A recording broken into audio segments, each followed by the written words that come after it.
bonjour. Bonjour. Bon, aujourd'hui, je voudrais parler du caractère en général. En général, d'accord. Ouais, le caractère d'une personne.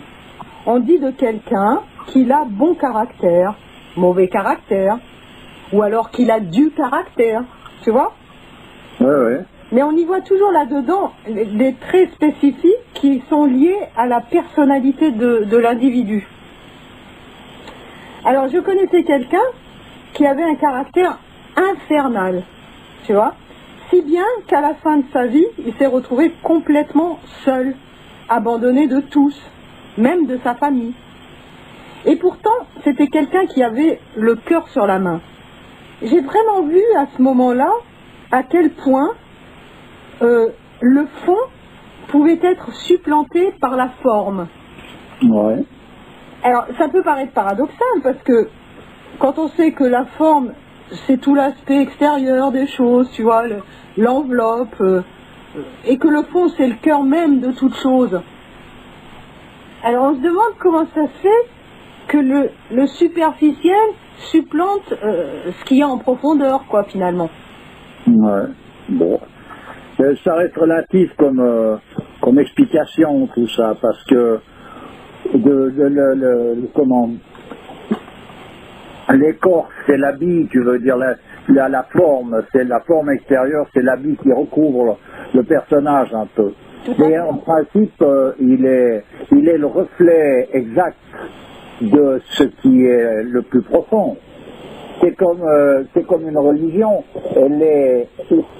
Ce que l'on en voit avec tout ce que ça comporte sur le plan extérieur, c'est l'habit qui recouvre une connaissance sacrée.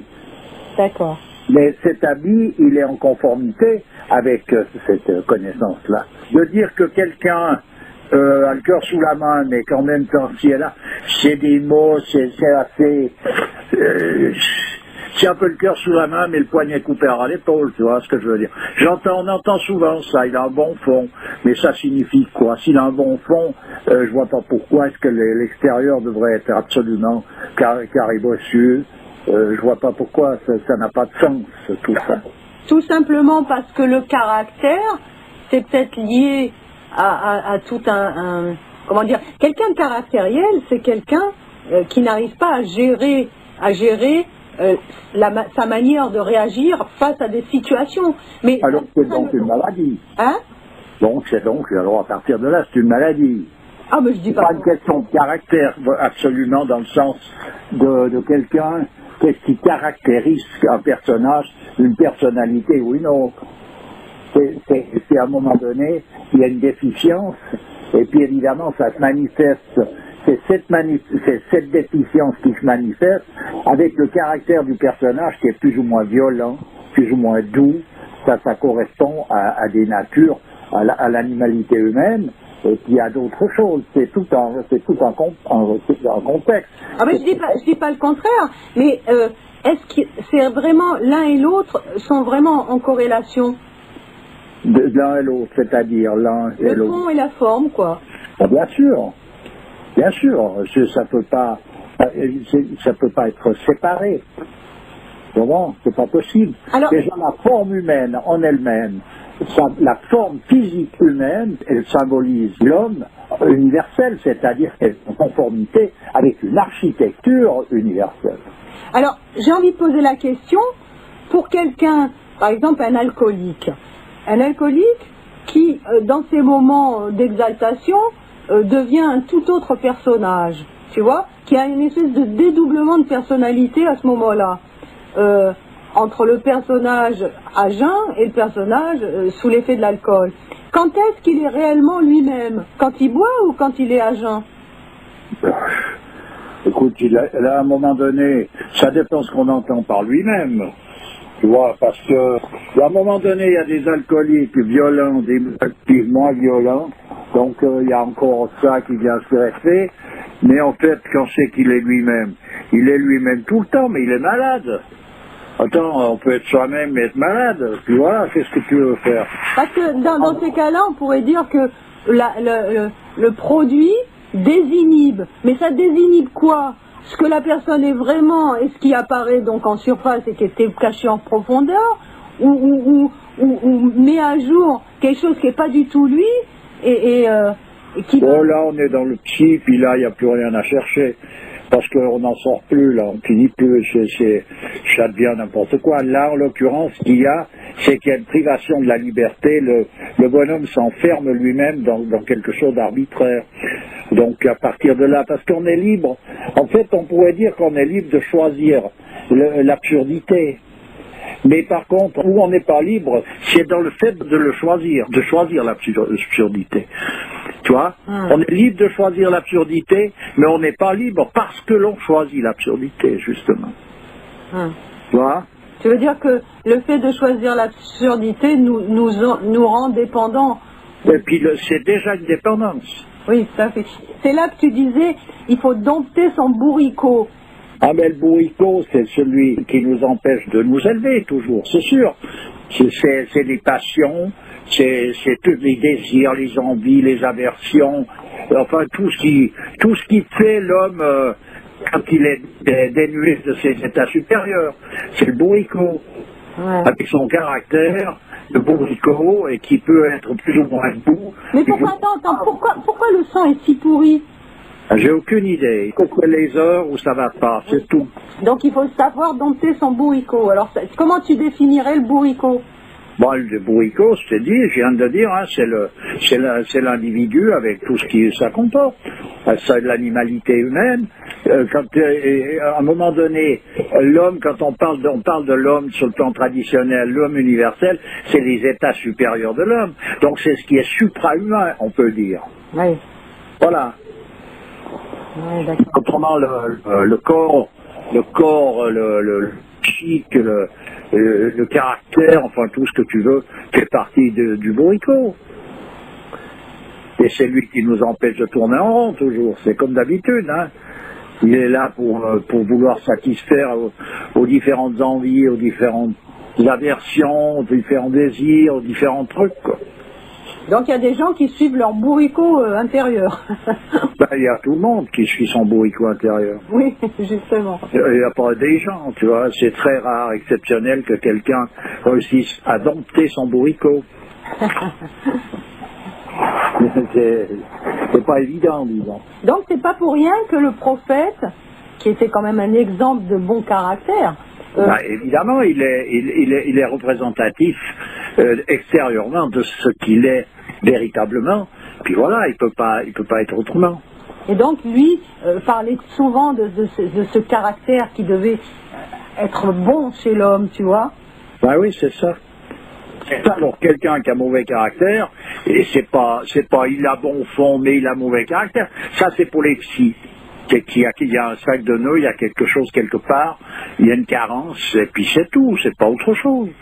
Alors tu me disais que dans le monde arabe, un homme, quand il définissait une femme qui avait mauvais caractère, il disait que c'était un chameau. Eh ben oui, c'est ça. Ouais. Et tomber sur un chameau, c'était vraiment... Ça, c'est le... Oui, c'est le sommet, quoi. C'est le sommet du monde. Ah oui, il peut pas y arriver. Pire, et en même temps, tu vois, comme tout à deux faces, c'est-à-dire que on dit bien à un moment donné que ce qui peut lui arriver, c'est que s'il tombe sur une femme gentille, il sera heureux, puis s'il tombe sur un chameau, il peut devenir philosophe. Voilà. C'est un peu comme ça que ça marche. Ouais. Alors dans les animaux, on considère les animaux dans leur susceptibilité, ceux qui sont représentatifs de la susceptibilité, c'est le singe, le cochon et le chameau. Alors les personnages qui ont une affinité avec ces animaux-là, donc ce qu'on appelle les totems dans certaines civilisations, de certaines traditions, ils sont en principe, ils ont cette susceptibilité. Et cette susceptibilité, c'est une maladie qui est plus grave qu'elle n'y paraît parce qu'elle voile complètement la réalité. Dans le sens qu'il n'y a plus de contact possible véritable entre quelqu'un de susceptible et le restant du monde. Il s'isole. Il s'isole parce qu'il prend les choses de telle manière que ça ne peut jamais correspondre. C'est sa vision, uniquement sa propre vision. Et tout lui donne raison à un moment donné, bien sûr. Mais je veux dire, c'est sa propre vision, ce qui veut dire que le vis-à-vis, lui, qu'est-ce qu'il en sait? Il ne sait pas ce que ça veut dire. Ou alors il est aussi susceptible, et puis ça part, donc c'est des concours de susceptibilité, mais c'est ça, parce que le personnage, il interprète les choses d'une manière. Il ne s'occupe pas de lui, de savoir comment il doit se comporter, il s'occupe de savoir qu'est-ce que les autres vont penser de son propre comportement, et il veut faire tout pour éviter qu'il y ait quelque chose qui puisse le déranger. Donc il se plante inévitablement. Tout à fait. Alors est-ce que c'est pas la susceptibilité, c'est pas mu par un sentiment, par un sentiment d'infériorité, d'une espèce de complexe? Non, ça va pour les psys, mais c'est... Écoute, dans le pays d'où je viens, je me souviens très bien de gens qui vraiment, qui supportaient pas la moindre plaisanterie, qui se sentaient tout de suite agressés ou tu vois, et qui prenaient très très mal la plaisanterie, tu vois, c'est une limitation quand même. Ben oui, mais ils sont nés comme ça, c'est pas... Parce que tu vas me dire un complexe, il pourrait provenir d'un conditionnement qui fait que on t'a rabâché, je sais pas quoi, ici et là. Là, en l'occurrence, ils sont nés, un bonhomme qui sait voir, qui sait lire, le bébé qui est dans son berceau, tu vois qu'il est susceptible. C'est tout, ça se voit, c'est inscrit sur lui qu'il aura ça qui va, à un moment donné, tout d'un coup, se manifester avec une certaine vigueur, et puis voilà, parce que c'est inscrit sur lui. Alors, comment tu définirais, puisque moi j'ai une définition psy un petit peu de la susceptibilité, comment tu la définis, toi? C'est quelqu'un qui ne vit pas par rapport à... Il vit par rapport à sa susceptibilité et non pas par rapport à des données qui ont une autre dimension. Donc il fait tout en rapport à ça. Il fait attention à ce qu'il dit et ce qu'il fait de manière à ce que les gens pensent que de lui ceci, cela, etc. Donc il est totalement enchaîné par sa susceptibilité. Il ne peut pas vivre véritablement autre chose. Est-ce que c'est irrémédiable? Il n'y a rien d'irrémédiable puisqu'il n'y a pas d'absolu, sinon l'absolu. Mais je veux dire, c'est pas quelque chose de facile à gérer, et surtout pas dans une société comme la nôtre, où de toute façon, il n'y a pas de solution. Alors, dans une société traditionnelle, il y a une solution qu'à un moment donné, toutes ces choses-là rentrent dans un contexte bien précis, et qu'à un moment donné, on passe par-dessus tout ça d'une certaine manière. Voilà. Alors le contraire de la susceptibilité, c'est quoi? Que les choses glissent sur nous Quelqu'un qui n'est pas susceptible, en principe, il est beaucoup plus près de l'objectivité des choses. Il voit les choses pour ce qu'elles sont. Tandis qu'un susceptible ne peut jamais les voir pour ce qu'elles sont. D'accord. Voilà. Donc il a véritablement des lunettes déformantes. Ah, c'est total. Mais pour lui, il est sûr. Et puis tu peux pas lui faire des morts, non. Sauf dans de rares cas où quelqu'un suit une voie qui fait qu'à un moment donné, il va lui être offert de pouvoir se voir lui-même, mais encore faut-il qu'il se donne la peine de bien vouloir ouvrir les yeux, quoi. Le pas vers la paranoïa, là? Oh, mais la paranoïa, c'est autre chose. La paranoïa n'a pas à voir nécessairement avec le caractère, la susceptibilité, oui. Les gens qui sont susceptibles, ils ont ça le caractère. C'est ça le sale caractère, le mauvais caractère, c'est toujours des gens susceptibles. Oui. Ça ne peut pas être autrement. Quand on parle du chameau, ils savent ce qu'ils disent là, chez les Arabes. Ils savent très bien qu'un chameau, c'est un mauvais caractère en fait. Ouais.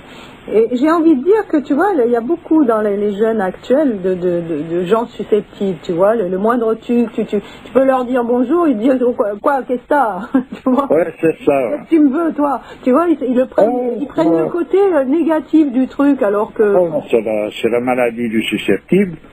Et puis ils se repèrent entre eux, ils se voient, enfin bref.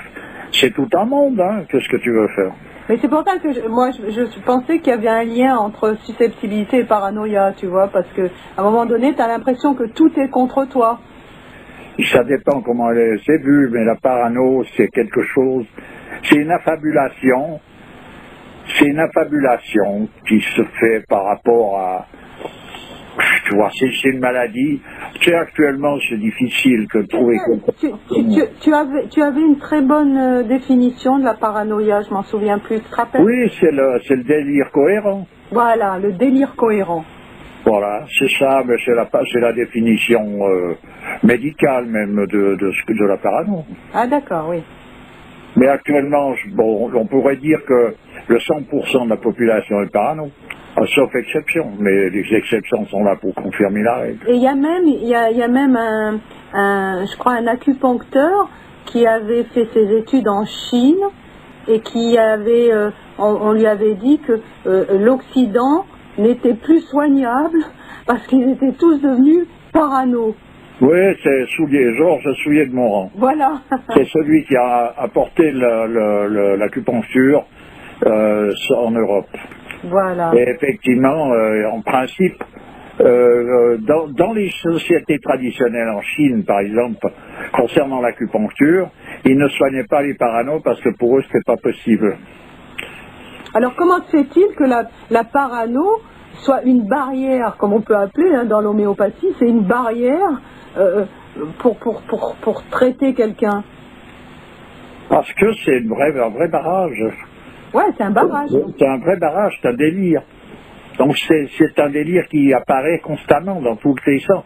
Ce qui veut dire que si tu traites quelqu'un, tu déplaces le traitement comme en acupuncture, c'est de régulariser les énergies de manière de donner une harmonie dans le système énergétique. Mais par une autre façon, avec cette harmonie, qu'est-ce qu'il en fait, lui? Ouais. Il est encore plus parano s'il n'est pas en harmonie. Je veux dire, c'est pas possible, il n'y a pas de possibilité, là. Soulier de Moran, quand il est rentré en France, je crois, je sais plus, mais je dirais, je suis pas sûr des dates, mais je crois que c'est dans les années 30 ou quelque chose comme ça. Il était dit en Chine que le 80% de la population occidentale était parano. Ah ouais. À l'époque. Tu regarderas la date parce que je sais plus en réalité, je ne me rappelle plus de quelle. Et comme ça s'est aggravé, Oui, à l'époque, je parle d'à l'époque, donc depuis actuellement, tu vois, puis même chez eux d'ailleurs, ils sont pas, c'est fini, ils sont plus à l'abri de rien. Ben oui, ça je veux dire, ils ont bien chuté. Hein. Moi j'ai vu un reportage sur la Chine. Moi, je vais te dire, maintenant, les petites nanas à 16 ans, elles se font toutes refaire le visage, etc. Je te dis pas le délire. Oui, mais c'est le plein délire. Ouais. C'est le plein délire. Alors, pour finir, un bon caractère, c'est quoi? Comment tu le définirais? Oh, écoute, il n'y a pas de définition particulière. Ça se voit, ça se remarque. Un bon caractère ou un mauvais caractère, ça se remarque spontanément, même pour quelqu'un qui a le caractère qu'il a, on voit bien un peu où il y a de la lumière et où il y a de l'obscurité quand même, tu vois. C'est-à-dire toujours être plaisant pour l'autre? C'est pas ça c'est encore des ronds de jambes. Il y a une aisance dans la manière de faire les choses. Ah oui, d'accord. Voilà. Une aisance, c'est-à-dire pas de crispation. Ben, c'est quelqu'un qui est à l'aise et qui est qui est agréable avec tout un chacun, mais qui est à son aise. C'est-à-dire que c'est sa nature. Il n'est pas en train de faire un numéro de cirque. D'accord, il est tranquille intérieurement, quoi. Voilà, il est paisible. Ah ben alors c'est sûr qu'il reste plus beaucoup de gens qui ont bon caractère. Ah ben oui, mais après, donc il y a tous les degrés, puis il faut pas prendre ça à la lettre sur toute la ligne, mais disons, le plus terrible, c'est effectivement cette susceptibilité, elle est terrible en priorité pour celui qui l'a, et puis elle est donc invivable pour l'entourage. Ok, ben écoute, je te remercie bien, et puis à bientôt. Toujours avec plaisir. Hein. Allez, au revoir. Au revoir.